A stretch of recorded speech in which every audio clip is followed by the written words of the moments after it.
मेरे द्वारा नगर पालिका रामपुर का निरीक्षण किया गया था। विभिन्न पटलों पर मेरे द्वारा निरीक्षण किया गया, पत्रावलियों का भी अवलोकन किया गया।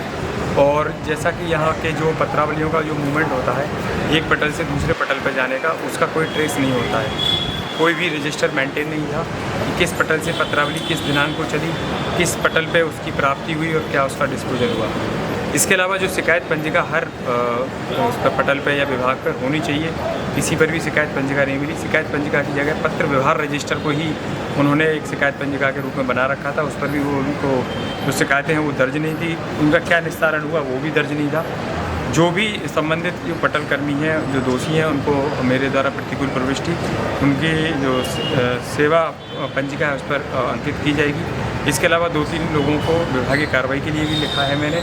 7 दिन का समय मैंने पुनः इन लोगों को दिया है। साफ़ सफाई की स्थिति ठीक नहीं है नगर पालिका की। 3 फ्लोर की ये जो बिल्डिंग है इसमें जितना भी डिस्पोजल पुराने सामान का होना चाहिए था वो नहीं है। रिकॉर्ड रूम में वीडिंग भी नहीं हुई है।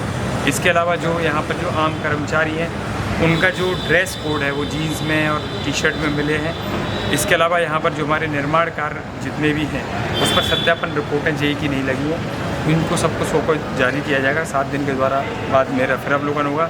इसके अलावा मैं आप लोगों के माध्यम से भी बताना चाहूँगा कि जो हमारा GIS बेस्ड सर्वे है, अभी हमारा जो प्रॉपर्टी का टैक्स लगता है वो ह्यूमन वेरिफिकेशन और ह्यूमन आइडेंटिफिकेशन अगर किसी प्रॉपर्टी का, उसके आधार पर हम लोग प्रॉपर्टी का टैक्स लगाते हैं। लेकिन हमारे रामपुर में जितनी 11 लोकल बॉडीज है उस पर GIS बेस सर्वे का जो काम है वो मैंने यहाँ पर भी देखा, वो काम यहाँ अच्छा मिला है।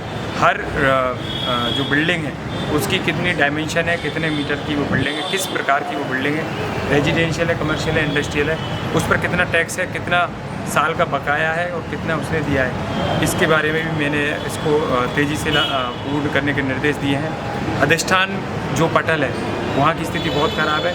सेवा पंजिकाएँ अपडेटेड नहीं है, छुट्टियों का विवरण अपडेटेड नहीं है, किस बाबू ने, किस अधिकारी ने, किस कर्मचारी ने कब छुट्टी ली उसकी सेवा पंजिका पर होनी चाहिए, उसका क्या कहते हैं सेवा पंजिका पर चस्पा नहीं है, कब उसका परमानेंट कब हुआ उसके भी क्या कहते हैं ऑर्डर नहीं है। 7 दिन का समय दिया गया है।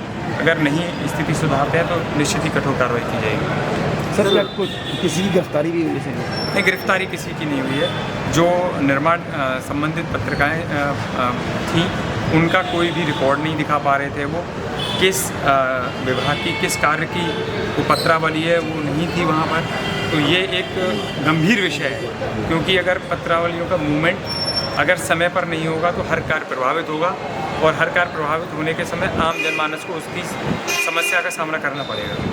तो तपस्वी जी को भी ले गई है पुलिस, तो इसमें क्या आगे क्या होगा? नहीं, उनकी पत्रावलियों की गायब है, उनकी पत्रावलियों का पता नहीं चल रहा है, ना ही उनके यहाँ रजिस्टर मूवमेंट है। जो सबसे मेन पटल है, भाई आपकी पत्रावलियों का मूवमेंट नहीं है, कहाँ कौन पत्रावली जा रही है, तो इसके लिए तो जिम्मेदार है।